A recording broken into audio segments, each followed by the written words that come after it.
राति 8 बजेको जनता समाचारमा तपाईलाई स्वागत छ। नमस्कार, म प्रतिमा चौधरी। नमस्कार, म विभु श्रेष्ठ। सबैभन्दा पहिले प्रमुख समाचार।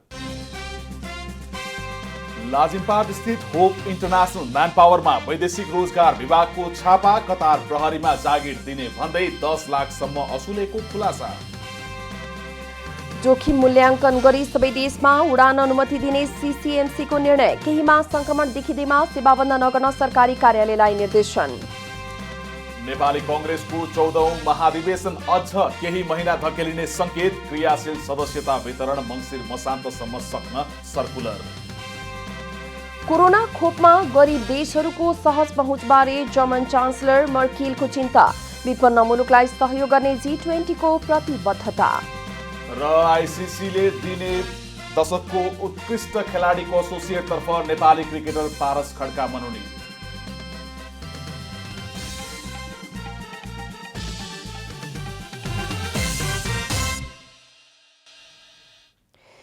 अब पुरा समाचार। लाजिमपाट स्थित होप इन्टरनेशनल म्यान पावर कम्पनीमा सरकारी निकायले छापामारी कागजात नियन्त्रणमा लिएको छ।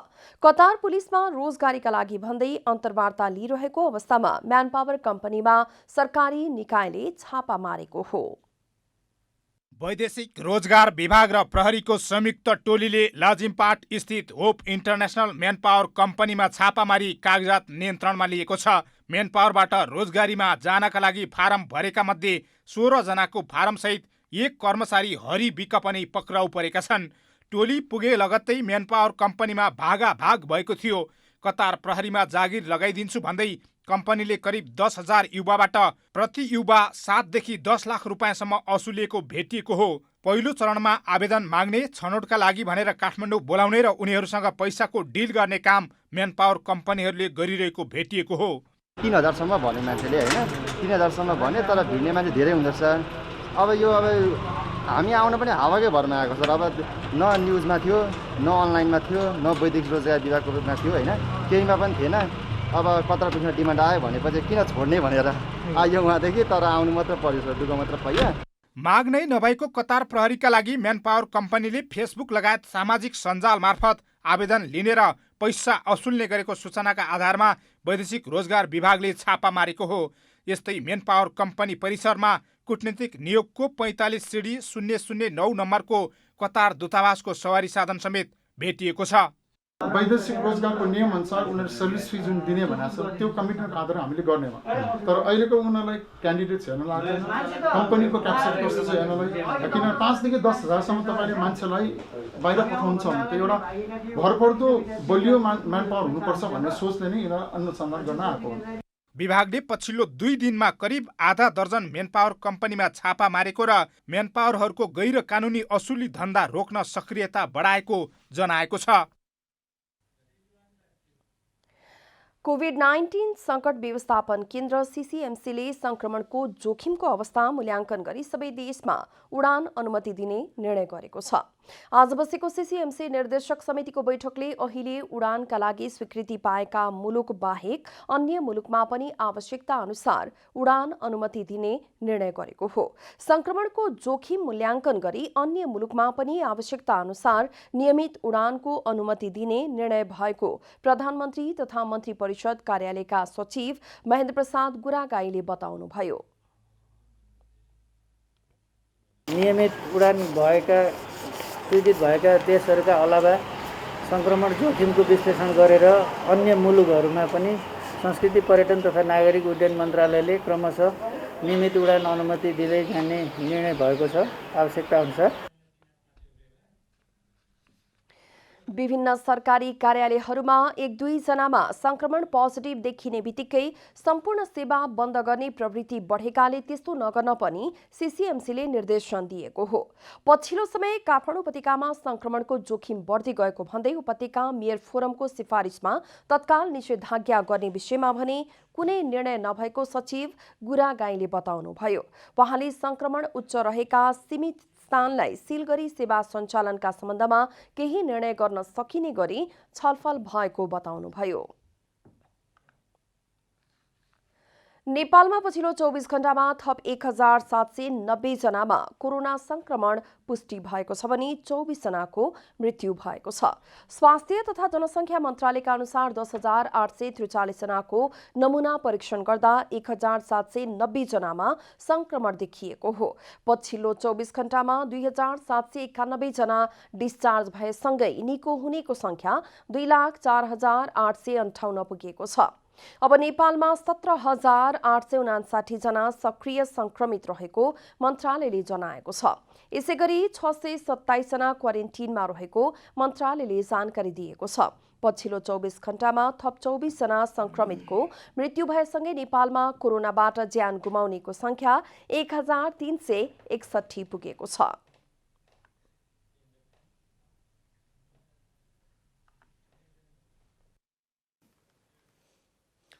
सरकारले कोभिड विरुद्धको भ्याक्सिन प्रमाणित भएर बजारमा आउने बित्तिकै नेपाली नागरिकले पनि प्रयोग गर्न पाउने गरी तयारी भएको बताएको छ। विश्व प्रति जैविक सचेतना सप्ताहका अवसरमा आयोजित कार्यक्रममा स्वास्थ्य तथा जनसङ्ख्या मन्त्री भानुभक्त ढकालले अन्य देशका सर्वसाधारणका लागि उपलब्ध हुने बित्तिकै भ्याक्सिन नेपाल भित्र्याउन सम्पूर्ण तयारी भएको बताउनु भएको हो। मन्त्री ढकालले भ्याक्सिनको व्यवस्थापन र सहज उपलब्धताका लागि कानुन संशोधन गरेर सरकार लागि परेको बताउनुभयो। हामीले यो औषधि व्यवस्थापनको निम्ति उपलब्धताको निम्ति सहज होस् भनेर अहिलेको हाम्रो कानुनी व्यवस्थालाई सहज गर्नको निम्ति अध्यादेशको माध्यमबाट पनि औषधि आयात गर्ने कुरा र यो भ्याक्सिनलाई चाहिँ सजिलै प्रयोगमा ल्याउन सकियोस् भनेर कानुनी अप्ठ्यारो नरहोस् भनेर सरकारको तर्फबाट त्यो हामीले कानुनी बाटो पनि मार्ग प्रशस्त गरेका छौँ।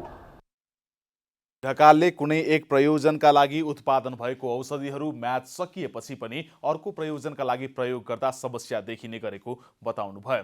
कार्यक्रममा मङ्सिर 3 गतेदेखि 9 गतेसम्म चलेको सप्ताहका अवसरमा आयोजित चित्रकला प्रतियोगिताका विजेताहरूलाई नगदसहित सम्मान गरिएको थियो।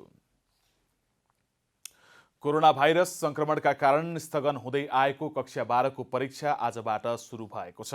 देशभरका अधिकांश विद्यालयहरू बन्द रहेको अवस्थामा राष्ट्रिय परीक्षा बोर्डले स्वास्थ्य मापदण्ड अपनाई परीक्षा सुरु गरेको हो। कोरोना भाइरस संक्रमणका कारण स्थगन हुँदै आएको कक्षा 12 को परीक्षा आजबाट सुरु भएको छ। राष्ट्रिय परीक्षा बोर्डले 40% अङ्कका लागि कक्षा 12 को परीक्षा लिएको हो। बाँकी 40% अङ्क कक्षा 11 को र 20% अङ्क कक्षा 12 को आन्तरिक मूल्याङ्कनबाट जोड्ने गरी परीक्षा सञ्चालन गरेको परीक्षा बोर्डले जनाएको छ। परीक्षाको अनुगमन र निगरानी गर्न बोर्डमा कन्ट्रोल रुमको व्यवस्था समेत गरिएको छ। देशभरका 4,32,500 विद्यार्थीको परीक्षा भौतिक उपस्थितिमै सुरु भएको राष्ट्रिय परीक्षा बोर्डले जनाएको छ। बोर्डले निर्धारण गरेको स्वास्थ्य मापदण्ड अनुरूप परीक्षा सञ्चालन गरिएको माइलस्टोन कलेजका प्रमुख ध्रुव पौडेलले जानकारी दिनुभयो।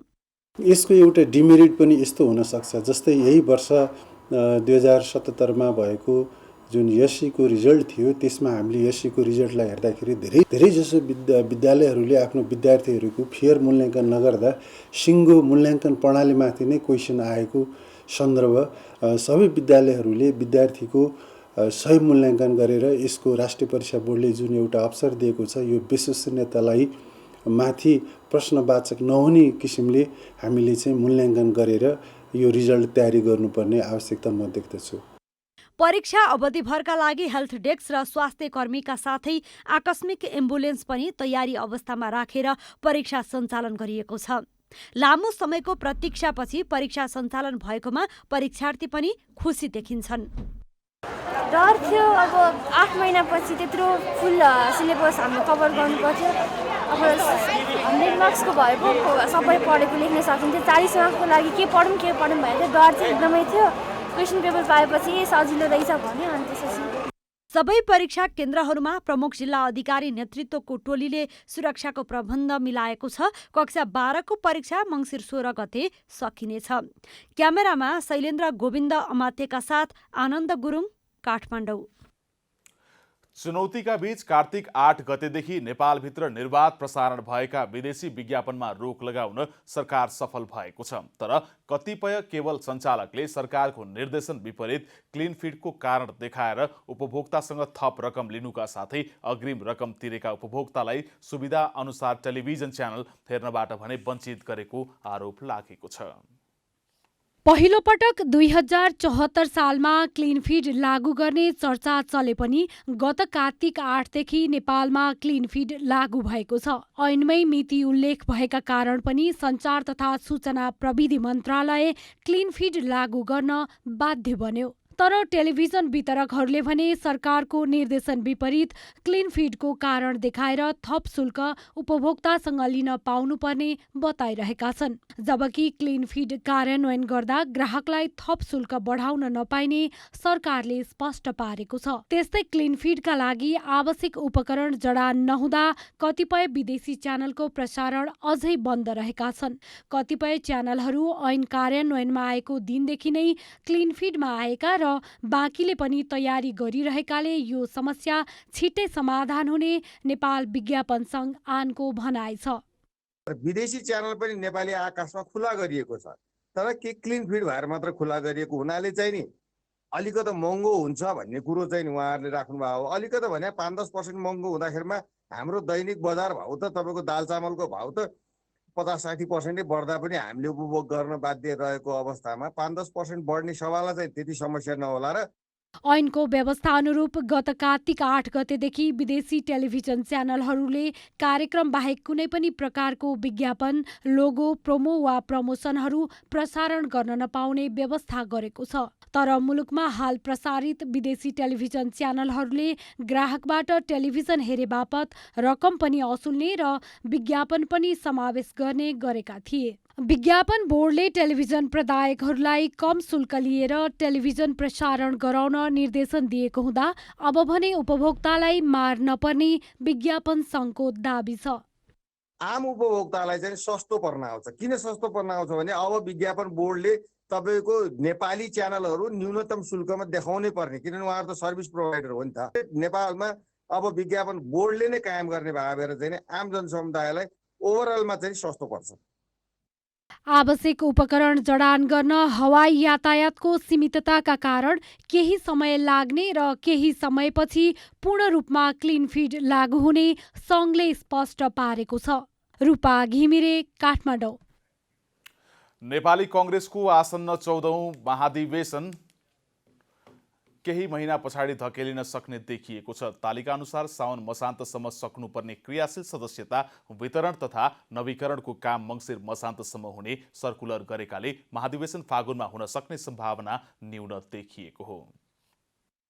प्रमुख प्रतिपक्षी दल नेपाली काङ्ग्रेसले 14औं महाधिवेशनको अन्तिम मितिलाई कायमै राख्दै दोस्रो पटक महाधिवेशनको कार्यतालिका संशोधन गरेको थियो। कोरोना महामारीले महाधिवेशनको सम्पूर्ण कार्यतालिका प्रभावित भएपछि फागुन 7 देखि 10 गते अन्तिम मितिलाई कायमै राख्दै अन्य तहका क्रियाशील सदस्यता वितरण र निर्वाचन कार्यतालिका परिवर्तन गरेको थियो। संशोधित तालिकाले क्रियाशील सदस्यताको नामावलीको अन्तिम सूची केन्द्रीय निर्वाचन समितिलाई बुझाउने अन्तिम साउन मसान्तभित्र सकिसक्नुपर्ने थियो। तर कोरोना महामारी, चाडपर्व र पार्टीभित्रकै अन्तर्द्वन्द्वका कारण मङ्सिर मसान्तभित्र पार्टी कार्यालयमा जिल्ला सभापतिलाई क्रियाशील सदस्यताको फाइल पठाउन निर्देशन गरिएको छ। पार्टीको निर्देशन अनुरूप जिल्ला कार्यालयमा वडा, नगर र प्रदेशका क्रियाशील सदस्यता नवीकरणको काम भइरहेको काङ्ग्रेसले जनाएको छ।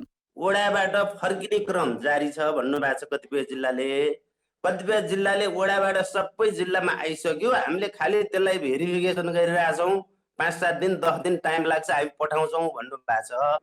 यसको अर्थ के हो भने नेपाली काङ्ग्रेसको सबै नेता कार्यकर्ताहरूले आफ्नो फुल एनर्जी, फुल टाइम क्रियाशील सदस्यताको नवीकरण र वितरणमा खर्चिनु भएको हुनाले म आशावादी छु।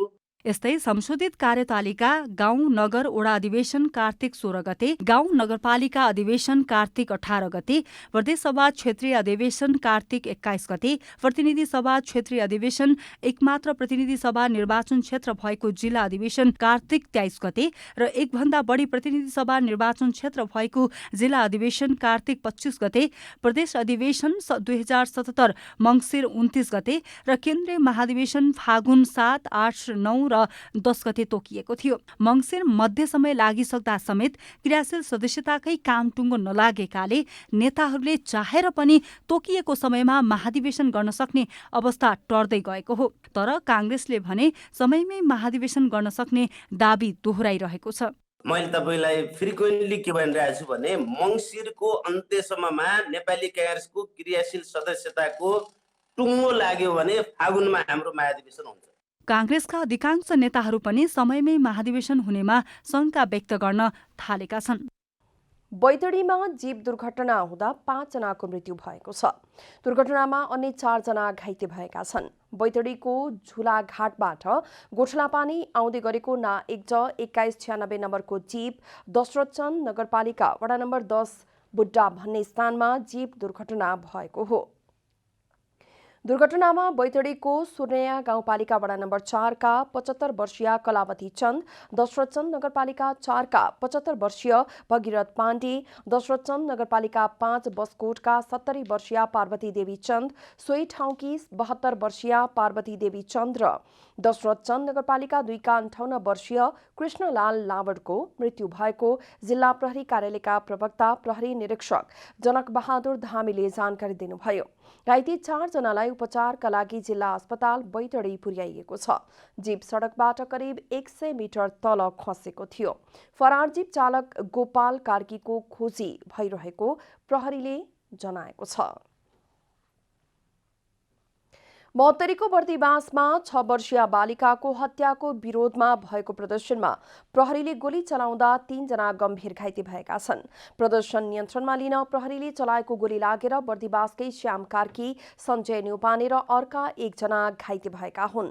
बर्दिवास नगरपालिका 14 शुभम बस्तीबाट हराएकी 6 वर्षीय बालिका गुलाब शाहको सोमबार मध्यरात बोरामा शव फेला परेपछि स्थानीय आक्रोशित भई प्रदर्शनमा उत्रिएका हुन्। स्थानीयले बलात्कारपछि हत्या भएको आशंका गरेका छन्। हत्या अभियोगमा पक्राउ परेका गौशाला नगरपालिका 5 का किराना पसल सञ्चालक अरुण कुमार शाहको बर्दिवास स्थित घरमा प्रदर्शनकारीले आगजनी गरिदिएका छन्। प्रदर्शनकारीले महेन्द्र राजमार्गमा शव राखेर प्रदर्शन गरेका थिए। प्रहरीले शव नियन्त्रणमा लिएको छ। अहिले स्थिति नियन्त्रणमा आए पनि सम्भावित घटनालाई मध्यनजर गर्दै ठूलो संख्यामा सुरक्षाकर्मी परिचालन गरिएका छन्। सरकारले प्रतिबन्ध लगाए पनि विप्लव नेतृत्वको नेकपाका गतिविधि रोक्न सकिएको छैन। पछिल्लो समय भएको बम विस्फोट, आगजनी, चन्दा आतंक लगायतका गतिविधिमा विप्लव समूहको सक्रियता बढ्दै गएको प्रहरीको दाबी छ।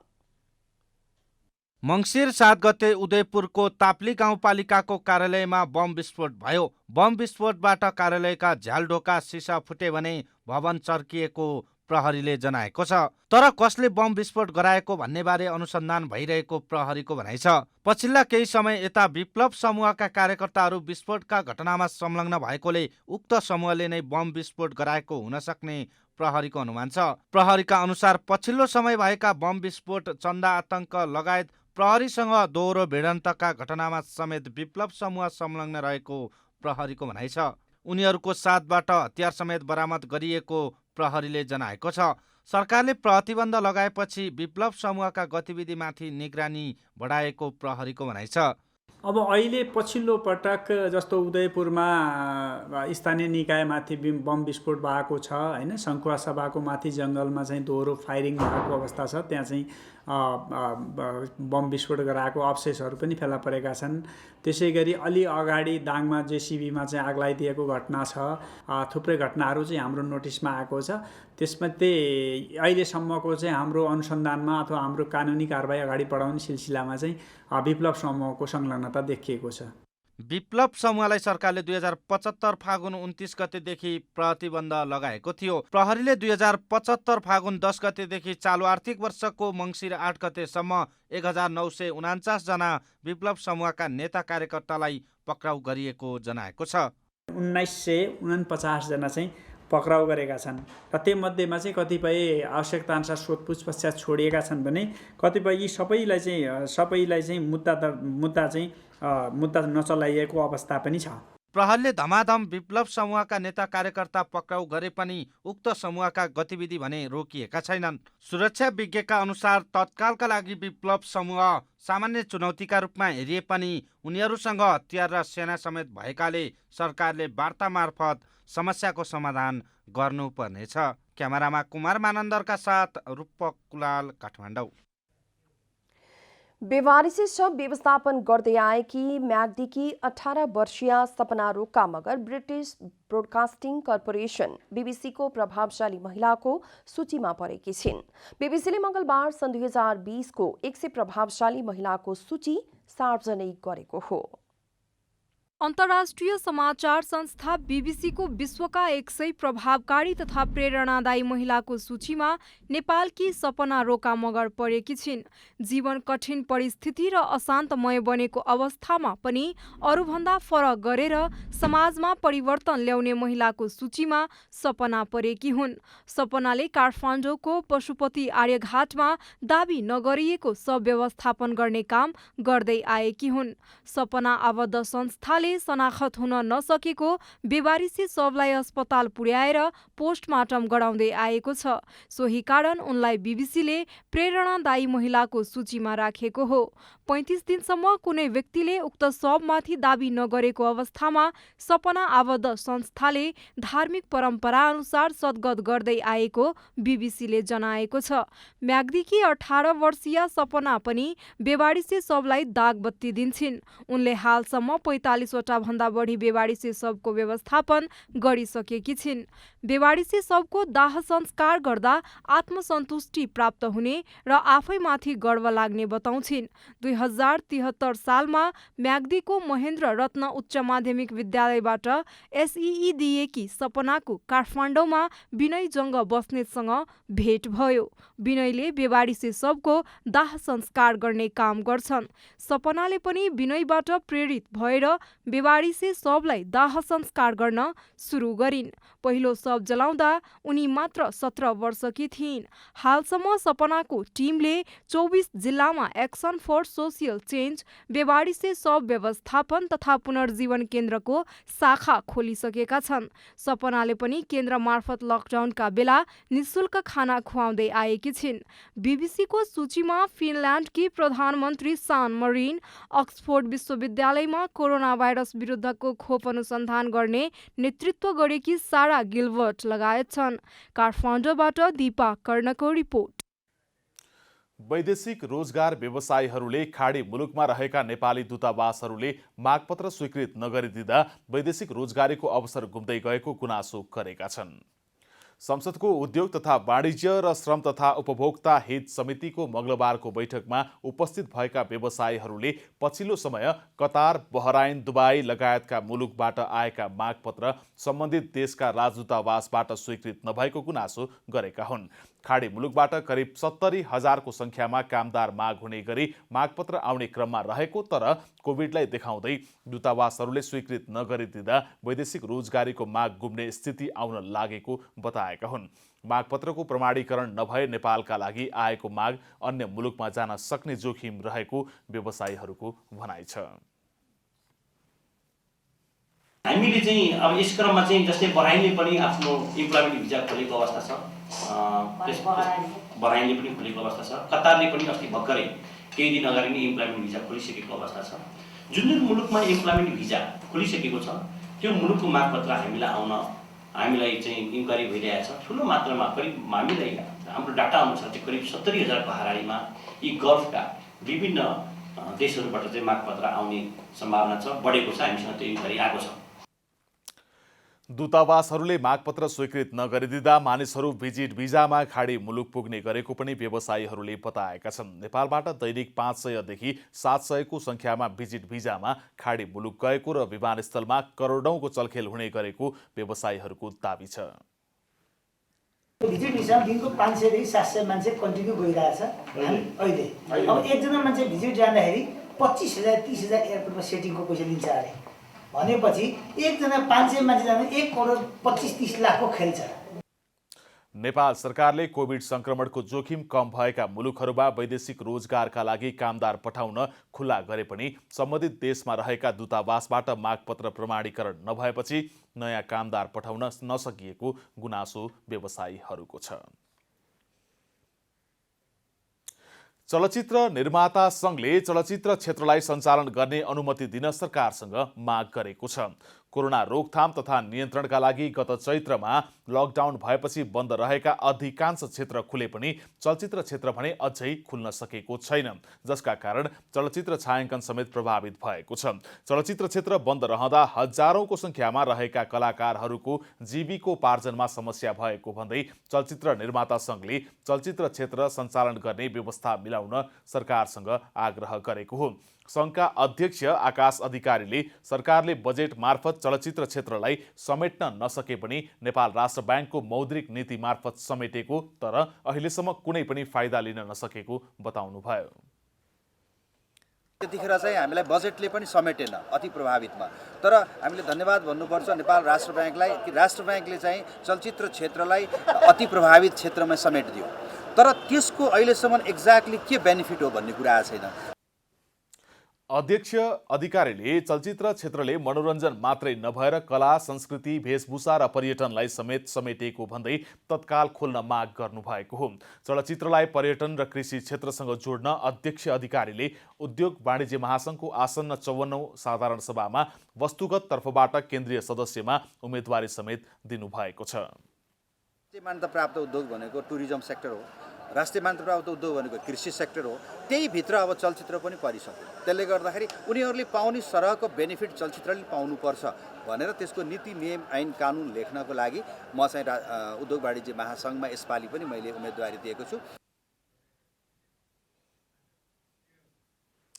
सरकारले चलचित्र क्षेत्रलाई सञ्चालन गर्न दिए स्वास्थ्य मापदण्ड पूरा गरी सञ्चालन गर्न आफूहरू तयार रहेको पनि अधिकारीले बताउनुभयो।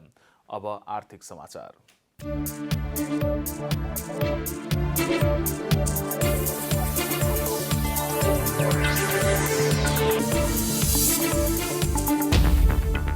चालु आर्थिक वर्ष 2077-78 को पहिलो 4 महिनामा 4 खर्ब रुपियाँभन्दा बढीको वस्तु आयात भएको छ। कार्तिकसम्म 40 अर्ब रुपियाँको निर्यात भएको भन्सार विभागले सार्वजनिक गरेको तथ्याङ्कमा उल्लेख छ। गत आर्थिक वर्षको तुलनामा यस अवधिमा 10.62%ले वस्तु आयातमा गिरावट आएको छ भने निर्यात 10.81%ले बढेको छ। विभागका अनुसार 4 महिनामा 4 खर्ब 2 अर्ब 49 करोड रुपियाँ बराबरको वस्तु आयात भएको छ। यस अवधिमा कुल 40 अर्ब 20 करोड रुपियाँको वस्तु निर्यात भएको छ। तथ्याङ्क अनुसार 4 महिनामा नेपालको कुल व्यापार घाटा 3 खर्ब 62 अर्ब 29 करोड रुपियाँ बराबर छ। यो अघिल्लो आर्थिक वर्षको यसै अवधिको तुलनामा 12.49% को गिरावट हो। गत आर्थिक वर्षको यसै अवधिमा 4 खर्ब 14 अर्ब रुपियाँ बराबरको व्यापार घाटा रहेको थियो। 4 महिनाको अवधिमा 4 खर्ब 42 अर्ब 69 करोड रुपियाँको कुल वैदेशिक व्यापार भएको छ। साल ट्रेडिङ कर्पोरेसन लिमिटेडले शेयर धनीलाई 35% लाभांश दिने घोषणा गरेको छ। कम्पनीले 25% बोनस र 10% नगद लाभांश दिने प्रस्ताव गरेको हो। कम्पनीले लाभांश पारित गर्नका लागि मङ्सिर 30 गते 53औं वार्षिक साधारण सभा बोलाएको छ। साधारण सभा भर्चुअल माध्यमबाट हुने कम्पनीले जनाएको छ। कम्पनीले नगद बापत शेयर धनीलाई 1,53,57,000 रुपियाँ वितरण गर्नेछ। बोनस शेयर वितरणपछि चुक्त पुँजी 3,83,93,950 रुपियाँले बढ्ने कम्पनीले जनाएको छ। नेपालमा नुन व्यापारमा कम्पनीको एकाधिकार छ भने कागज, चिनी, मल, ग्यास र खाद्यान्न समेतको व्यापार गर्दै आएको छ।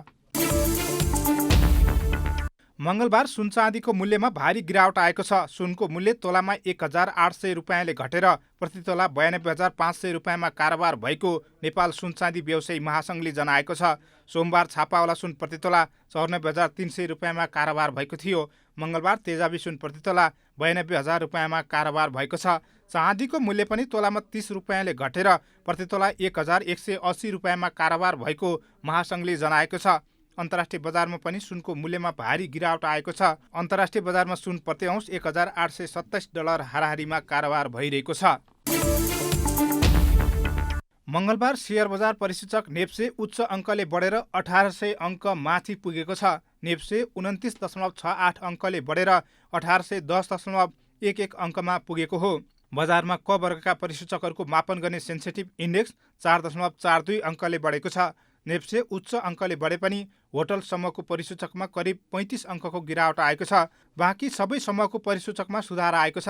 बजारमा 196 कम्पनीका 1,17,48,520 किता सेयर 49,783 पटक खरिद बिक्री हुँदा 5,44 करोड रुपियाँ बराबरको कारोबार भएको छ।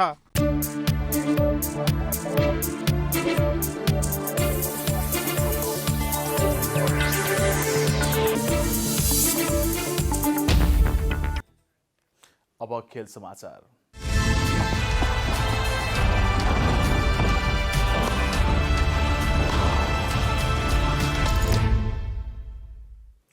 नेपाली राष्ट्रिय क्रिकेट टिमका पूर्व कप्तान पारस खड्का आइसिसी अवार्डका लागि मनोनित भएका छन्। पारस आइसिसी पुरुष associate player of the decade अवार्डका लागि मनोनयनमा परेका हुन्। पारससँगै associate player of the decade अवार्डका लागि विभिन्न देशका 6 खेलाडी मनोनयनमा परेका छन्। मनोनयनमा पर्नेमा स्कटल्यान्डका काइली कोर्जर, कलुम म्याक्लिओड र रिची बेरिङटन रहेका छन्। यस्तै पपुवा न्युगिनीका असाद भाला र नेदरल्यान्ड्सका पिटर बोरेन रहेका छन्। आइसिसीले विजेताको नाम भोटको आधारमा छनौट गरिने जनाएको छ। अब मौसम सम्बन्धी समाचार।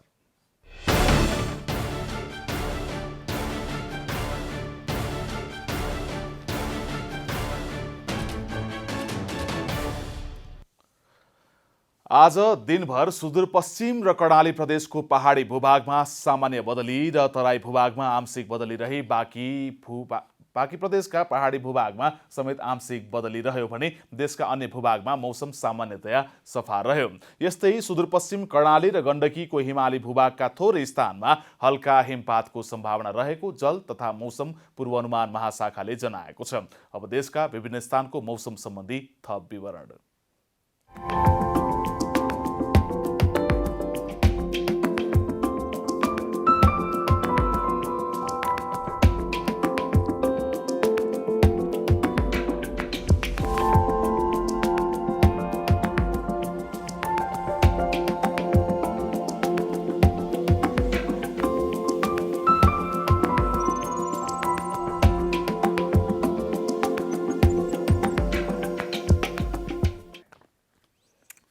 अन्त्यमा आजको डायरी।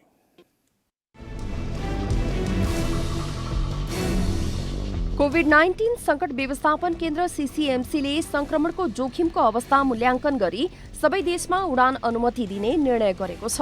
विभिन्न सरकारी कार्यालयहरूमा 1-2 जनामा संक्रमण पोजिटिभ देखिने बित्तिकै सम्पूर्ण सेवा बन्द गर्ने प्रवृत्ति बढेकाले त्यस्तो नगर्न समेत सीसीएमसीले निर्देशन दिएको हो। नेपालमा पछिल्लो 24 घण्टामा थप 1,790 जनामा कोरोना संक्रमण पुष्टि भएको छ। आज 2,791 जना डिस्चार्ज भएसँगै निको हुनेको संख्या 2,04,858 पुगेको छ। पछिल्लो 24 घण्टामा थप 24 जना संक्रमितको मृत्यु भएसँगै नेपालमा कोरोनाबाट ज्यान गुमाउनेको संख्या 1,361 पुगेको छ। नेपाली कांग्रेसको आसन्न 14औं महाधिवेशन केही महिना पछाडि धकेलिन सक्ने देखिएको छ। तालिका अनुसार साउन मसान्तसम्म सक्नुपर्ने क्रियाशील सदस्यता वितरण तथा नवीकरणको काम मङ्सिर मसान्तसम्म हुने सर्कुलर गरेकाले महाधिवेशन फागुनमा हुन सक्ने सम्भावना न्यून देखिएको छ। जर्मन चान्सलर एन्जेला मर्केलले कोभिड-19 को खोपमा गरीब देशहरूको सहज पहुँच हुने विषयमा चिन्ता व्यक्त गर्नुभएको छ। साउदी अरबमा आयोजित G20 सम्मेलनमा बोल्दै मर्केलले सबै राष्ट्र प्रमुखहरूमा खोपको निष्पक्ष वितरण सम्बन्धी कुरा उठाउनु भएको हो। नेपाली राष्ट्रिय क्रिकेट टिमका पूर्व कप्तान पारस खड्का आइसिसी अवार्डका लागि मनोनयनमा परेका छन्। पारस आइसिसी पुरुष associate player of the decade अवार्डका लागि मनोनयनमा परेका हुन्। पारससँगै विभिन्न देशका 6 खेलाडी पनि मनोनयनमा परेका छन्।